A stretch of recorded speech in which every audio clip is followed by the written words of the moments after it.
이재명 당시 더불어민주당 대표가 군용 전술용 칼에 찔려 목숨이 위협받는 사건이 발생했습니다. 당시 제1야당 대표이자 유력한 대선 주자에 대한 암살 시도, 정치 테러가 발생한 것입니다. 한번 보시죠. 바로 이 자입니다. 이것은 테러의 순간인데 너무도 끔찍합니다. 다시 한번 보십시오. 뛰어올라서 저렇게 찌르는 저 장면, 저것이 테러 아닙니까? 저것이 사람을 죽이려고 한 짓 아닙니까? 이 영상은 거의 최초로 공개되는 영상입니다.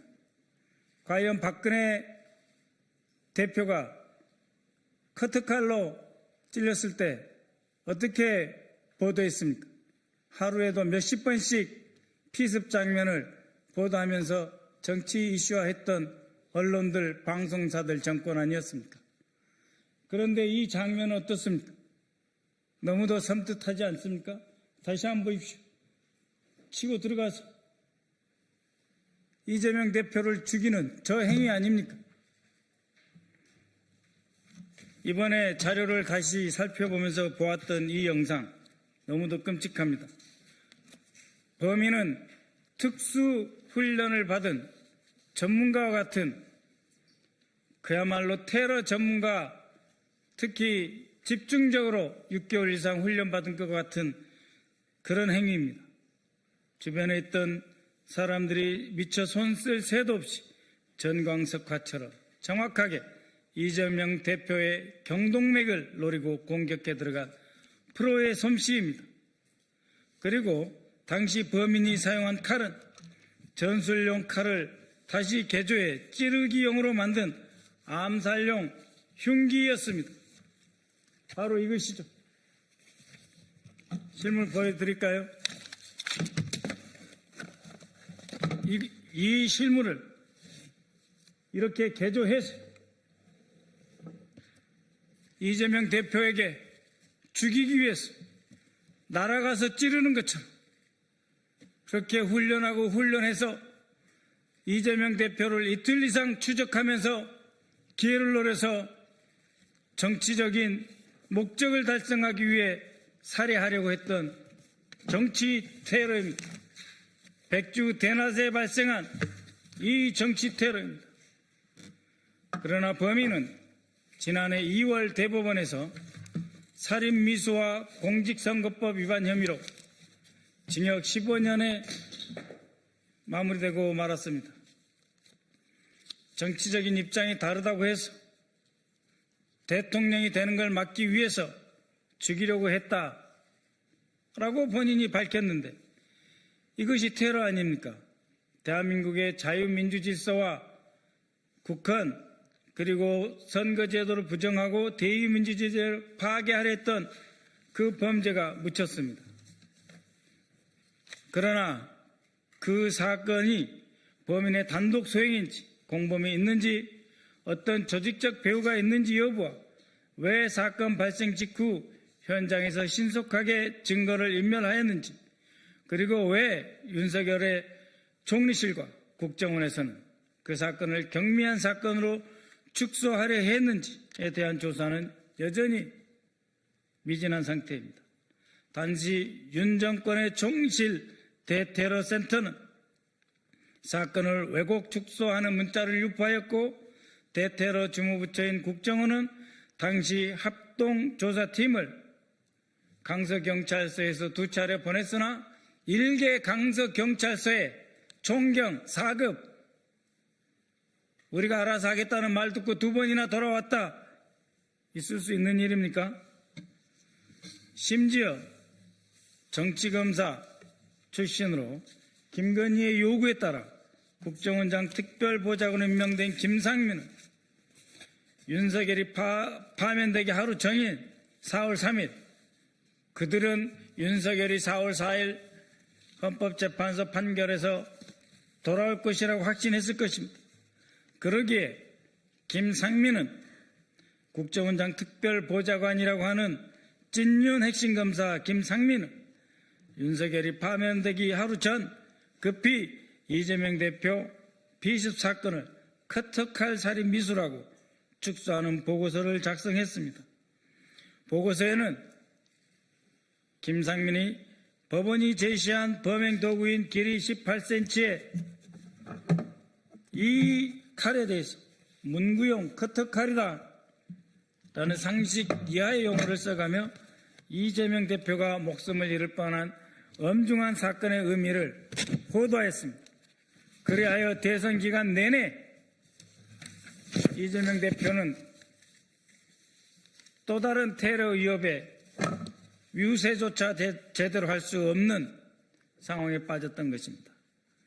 이 김상민은 법리적 판단보다는 위로금 등 금전적 문제를 언급하며 테러 방지법 적용에 실력이 없다라고 평가를 절하했습니다. 테러 방지법에 의해서 테러를 당한 피해자를 보호해야 될 의무가 있는데 실력이 없다고 누가 판단하는 것입니까? 김상민은 법원의 합정 판결문에서 이 대표 테러 피습 사건은 정치적 목적이었다고 분명히 적시하고 있고 테러 방지법으로 기소하지 않았기에 테러 방지법을 적용하지 않는다는 그 취지조차 무시한 채 테러가 아닌 단순 살인 미수라고 단정했습니다. 방지법 2조는 국가, 지방자치단체 및 외국 정부의 권한 행사를 방해하거나 의미 없는 일을 하게 할 목적으로 또는 공중을 협박할 목적으로 사람을 살해하거나 신체를 상해하여 생명에 대한 위협을 발생하게 하는 행위를 테러로 규정하고 있습니다. 이제는 대한민국의 대통령이 된 당시 가장 유력한 대선 후보이자 야당 지도자인 이재명 대표에 대해서 수천만의 지지를 받는 그 정치인, 정치 지도자에 대한 목숨을 노린 이 행위가 테러가 아니면 무엇입니까? 심지어 사건 발생 직후 윤석열이도 테러라고 하지 않았습니까? 그러나 실상 윤석열과 조태용은 테러 방지법을 적용하지 않았고 국정원 책임하에 사건의 실상, 배후, 목적, 정권의 연관성 조사하지 않았습니다. 아까 보여드린 사건 현장에 김진성 외에 그 누구도 잡혀가거나 추가로 소환돼서 조사받지도 않았습니다. 테러 방지법에 따른 피해자 이재명 대표에 대한 보호 조치를 하지 않았으면 물론 극우 세력들의 극렬한 명예훼손과 자작극 논란까지 일으키지 않았습니까?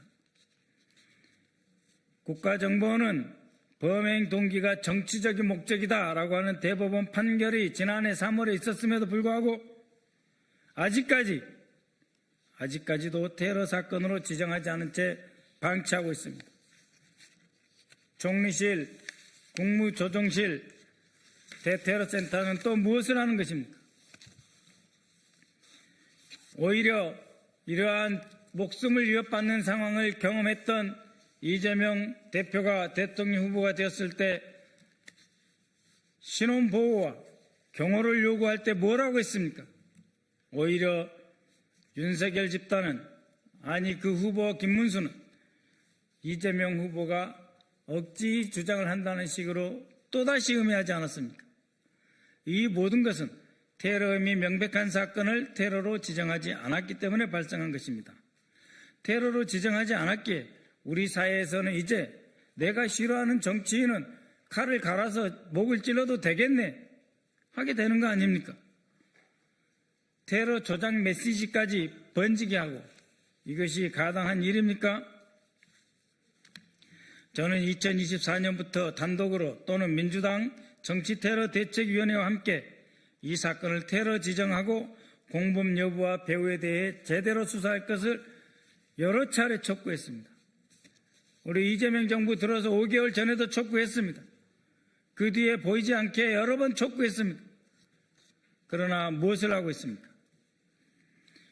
가덕도 현장에서 증거인멸을 지시하는 모습, 이에 대해서 경찰청에 정식으로 공문을 보내 신원을 요청하였습니다. 가덕도 현장에서 증거인멸을 지시했던 이 두 사람, 당시 부산 강서경찰서 경비교통과장 A경정입니다. 이름을 알고 있지만 개인정보 보호를 위해 말하지 않겠습니다. 또 하얀 와이셔츠를 입은 이 사람은 강서경찰서 소속 정보관입니다. 정보경찰입니다. 과연 부산 강서경찰서의 경정 그리고 정보관, 정보경찰 이 사람들은 사건 발생 불과 40분 만에 이재명 대표의 피로 얼룩된 현장을 생수까지 뿌려가면서 급하게 청소한 이유가 무엇입니까? 누구의 지시를 받았습니까? 저는 이 두 사람과 당시 사건 현장에서 현장 정리를 지시한 1차 책임자 옥영미 부산 강서경찰서장을 증거인멸 혐의로 국가수사본부에 고발하겠습니다. 경찰은 방송사, 시민 등 다수 인파가 몰려 있었던 점을 고려해 혈흔 자국을 그대로 두기 곤란하다고 판단하여 현장 정리를 지시했다라고 말도 안 되는 말을 하고 있습니다. 그러나 보십시오. 이 주위에 누가 있습니까? 이 주위에 오로지 경찰밖에 없지 않습니까? 여기 어디에 보도 카메라, 방송 카메라가 있습니까? 사건 현장을 청소하는 영상에는 방송 카메라 한 대도 없습니다. 시민이 북적댄다고요? 40분 만에 청소해야 되는데 사람이 어디 있습니까? 민간인이. 서울 도심에서 발생한 일반 강력사건 현장도 몇 시간씩 보존하며 아주 사소한 교통사고조차도 몇 시간씩 길을 막고 대로해서 현장 체증할 때까지 기다리는 거 아닙니까? 그런데 제1야당 대표이자 유력 대선주자인 이재명 대표에 대한 암살 행위, 정치 테러가 발생한 그 현장을 40분 만에 지워버리고 말도 안 되는 소리를 하고 있습니다. 이것은 바로 현장에서 옥영미 강서경찰서 등이 분주하게 전화를 받고 전화 또 하는 그런 영상들이 또 많이 있습니다. 그런 영상을 또 공개할 것입니다. 그렇게 해서 꼬리를 자르고 상층부를 보호하기 위한 발뺌에 불과한 것입니다. 제가 오늘 이 사람들에 대해서 경찰관들을 고발하고자 하는 것은 이들을 처벌하기 위한 목적이 아닙니다. 권력 최상부에서 사건을 축소 왜곡하고 방향을 틀어버린 책임자들에게 대해서 수사를 촉구하기 위함입니다. 최고 책임자 당연히 윤석열, 그리고 경찰의 지현, 행안부 장관 이상민의 지시를 받았을 제23대 경찰청장 윤희근, 이 사람은 국민의힘에 입당한 사람 아닙니까? 뭘 잘해서 그런 포상을 받습니까? 그리고 제34대 부산경찰청장 우철문은 중간보고에서 분명히 이렇게 이야기했습니다. 김진성이 이재명 대표가 대통령이 되는 것을 막기 위해 이 행위를 했다고. 그랬음에도 불구하고 테러 방지법으로 적용하지도 않고 기소하지도 않은 자들입니다. 우철문은 지금 대한민국의 가장 큰 S물산의 고문으로 최근에 취업했습니다. 우철문의 지시를 받은 부산경찰청 핵심 간부, 부산 강서경찰서장 옥영미, 그리고 현장에서 지휘한 경비교통과장 A경정, 강서경찰서 정보경찰 B씨, 이들 모두에서 고발할 것입니다. 정부는, 유관기관은 테러 행위로 지정해 주시고 이에 대한 수사를 다시 착수해야 될 것입니다. 박선원 의원님, 안녕하십니까. 박수로 모시겠습니다. 네. 근데 저 딴소리 하나 해도 돼요? 아, 네. 최강욱 변호사님도 그렇고 저도 그렇고 대통령님을 모셨던 사람으로서 딱 한마디만 해야 되겠어요. 네. 대통령님께서 해외 순방 나가시면서 짧은 메시지 내셨잖아요. 그것을 글자 하나도 훼손하면 안 돼요. 네. 네. 당하고 상에서 당의 의견을 수렴하라 했잖아요. 네, 지시사항인데. 국회가 아닙니다. 네. 전혀 다른 이야기예요. 당하고 대통령께서는 당하고 협의하라고 그러셨어요. 네. 당의 의견을 받아서 그대로 종합해서 정부에게 이렇게 방향으로 수정하라고 의견을 주고 그렇게 되도록 압력을 행사하라는 것을 우리 의원들은 받아들이고 그대로 해야 돼요. 네. 근데 왜 그걸 국회라고 합니까? 야당을 껴라는 이야기 아니에요. 그러니까 대통령께서 어떤 지시를 하면은 그거를 그대로 받아 적어가지고 지시 이행 계획을 세우고 그에 따라서 그대로 집행하는 것이 청와대의 수석과 비서관의 임무이고 장관들의 의무입니다. 근데 재해석을 해요. 재해서. 재해석을 하고 자기가 원하는 쪽으로 비틀고 한두 단어를 바꾸고 그거 안 됩니다. 절대로. 지금 정말 그 대통령을 최강욱 변호사님들 모셨던 사람 입장으로서는 저는 어떤 식의 윤색이나 재해석은 안 된다. 재해석 안 된다. 네. 그대로 하면 되는 거예요. 왜 네. 친명이니 친청이니 말이 나오겠습니까? 그거는 프레임인 측면이 있어요. 그렇지만 네. 누가 봐도 대통령님의 뜻대로 우리가 일사불란하게 움직인다 하는 모습을 보이면은 네. 그런 프레임이 먹힐 틈이 없습니다. 지금 그렇게 가야 되는 거예요. 네. 그 말씀 하시니까 짧게 요거 좀 신기한 일이에요. 지금 대통령 정상회담 일본 가시는데 민정수석이 같이 갔어요? 네, 봉욱 민정수석 네. 같이 갔습니다. 이거 신기한 일이에요. 왜요? 청와대에서 끝날 때까지 절대 전용기 못하는 사람이 2명이야. 민정수석 공직기강 비서관. 그래요? 왜요? 네. 순방 때 그 내부를 지켜야 되는 규율부장이기 때문에 아예 갈 생각도 안 하고 당연히 안 가는 걸 못 가는 걸로 알고 있었어요. 그 일본을 갔더라고.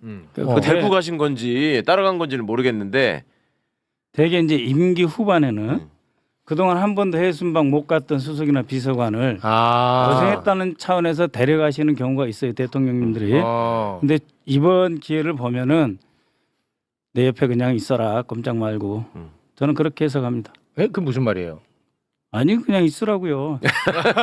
대통령이 계신 공간에 그냥 국으로 있으라고요. 대통령님이 지시를 내렸습니다. 저는 그렇게 해석합니다. 따로 이중 플레이 하지 마라. 뒤로 해가지고 뭐 대통령께서 오늘 내려가신 지시는 사실은 그게 아니고 이런 거 하지 말라는 이야기예요. 이중. 그러니까 그렇게 해석을 하시는 겁니다. 저는 그렇게 해석합니다. 나 그리고 없는 그래야 동안 되는 거고. 이중 플레이 하지 마. 내 옆에 있어 그냥. 이렇게 해석을 하신다는 거고 우리 최강욱 의원님은 어떤 해석 가능합니까? 아니 저는 그냥 그 생각지도 않았던 일이 벌어져서 신기하다. 왜 신기하다. 갔을까 일본을? 혼나러 갔을까? 본인이 얘기하고 싶은 게 있어서 갔을까? 네. 갔다 오면은 좀 뭔가 판단이 될 것 같은데. 네. 아무튼 굉장히 이례적인 장면이군요. 네. 네. 아니 상상할 수 없는 일이라니까. 처음 알았네요. 알겠습니다. 아유 억울해 죽겠어. 나도 전용기 좀 타볼 걸. 네. 5년 내 마지막 한 6개월 계셨으면 탔을 건데. 아니 그때도 뺐다니까요 다. 그래요. 예, 끝나고 목만 한번 태워드릴게요. 자, 지금부터는 굉장히 끔찍한 이야기를 좀 해야 됩니다. 네. 2024년 1월 2일 발생한 이재명 대표 테러 사건.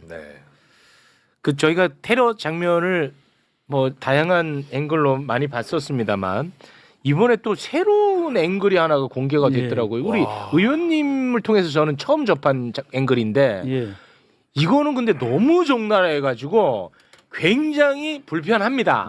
하지만 이게 별일 아니라고 지금도 이야기를 하는 사람들이 있어요. 안철수 씨 같은 사람들. 어쩔 수 없습니다. 진실을 알려야 되기 때문에. 그렇죠. 저도 이거 조금 깜짝 놀랐어요. 좀 데미지가 있더라고. 하지만 굉장히 중요하기 때문에 새롭게 공개된 영상 애들하고는 같이 안 보셨으면 좋겠습니다. 함께 보겠습니다.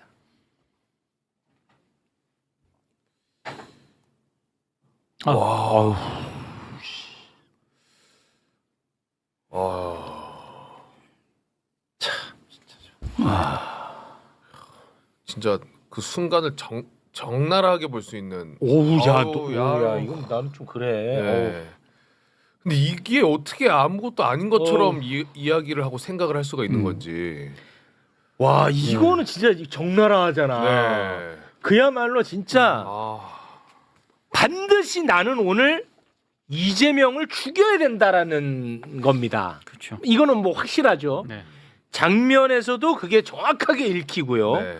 그리고 이 김진성이가 활용한 무기를 봐도 알아요. 네. 원래 있는 칼을 이 행위에 최적화되게 만들었어요. 다시. 그러니까 찌르기 좋게 개조를 했단 말이야. 간 거예요, 저는. 반드시 성공해야 되는 거야. 반드시. 그런데 고작 15년형 확정받았습니다. 네. 고작 15년. 그리고 윤석열의 총리실하고 윤석열의 국정원은 이 사건을 경미한 사건으로 축소하려고 했고요. 경찰은 대단히 재빨리 증거를 인멸하려고 물청소를 했습니다. 네. 물청소 장면 보겠습니다. 이거는 보면 볼수록 이상한 장면이거든요. 이 엄청난 사건입니다. 일반인이 테러를 당해도 큰 사건입니다. 그런데 유력 정치인, 당 대표의 테러 사건인데 이게 물청소를 합니다. 물청소를. 저 현장 자체를 아예 없애버리는. 예. 어떻게 저렇게 일사불란하게 저게. 물청소를 합니다. 이건 진짜. 저게 현장에서 경찰들이 자체 판단해서 할 수 있는 행위는 아니잖아요, 사실. 에이, 말이 됩니까? 자, 그런데 증거를 인멸하라고 지시한 사람을 박선원 의원이 특정을 해서 고발을 했습니다. 이제부터는 우리 의원님이 설명을 좀 부탁드립니다. 네, 저 대통령님께서 그때 저렇게 테러 습격을 당하시고 얼마나 공포스러웠을까, 얼마나 아프셨을까 그런 마음이 있고요. 그래서 사실 저 영상을 제가 공개를 할까 말까 굉장히 고민을 했어요. 근데 좀 충격적이에요. 네, 충격적이죠. 예. 근데 대통령께서 저렇게 당하신 모습을 국민들이 알아야지. 예. 안철수처럼 뭐 누워가지고 목에 긁혀 있는데 죽을 것처럼 했다는 식으로. 의사가 그런 말 하면 그 말이 됩니까? 됩니까? 그래서 이 상황의 심각성을 알려야 되겠다. 네. 그거는 대통령님의 고통도 고통이지만 국민들이 아셔야 돼요. 그래. 이렇게 당했다. 이렇게 살벌하게 테러를 당했다. 와. 근데 더 제가 화가 나는 거는 우리 정부 7개월 넘었잖아요. 네. 제가 얼마나 뛰었겠습니까? 국회 정보위에서 또 총리실에 국정원장 만나서 이거 빨리 테러 방지법에 의해서 테러라고 지정하고 재조사를 하라, 재수사를 하라고 얼마나 했겠어요? 안 해요. 겨우 하는 게 하도 총리께서 답답해가지고 재조사를 하라고 해서 이 테러 방지법은 국정원에서 올려야 되는 거예요. 테러 방지법에 따라서 테러 지정 기본적으로 국정원의 의무예요. 그래서 총리가 다시 지시를 했어요. 국정원장에게. 그래서 12월 12일부터 19일까지 군, 경, 소방까지 다 국정원까지 합동 조사를 해서 이거는 테러로 볼 수 있다라고 했음에도 불구하고 아직도 지정을 안 하고 있어요. 아직도 안 하고 있어요. 자, 요거는 약간 좀 그 사전 배경이 좀 필요한데 그 김건희의 최측근 그 김상민이 아시죠? 예. 검사 출신 김상민이가 국정원 특별 보좌관으로 들어갔다고요. 네. 그런데 이자가 윤석열 파면 하루 전날 4월 3일. 이 테러 사건은 커터칼에 의한 경미한 사건이다. 테러가 아니라고 보고서를 작성합니다.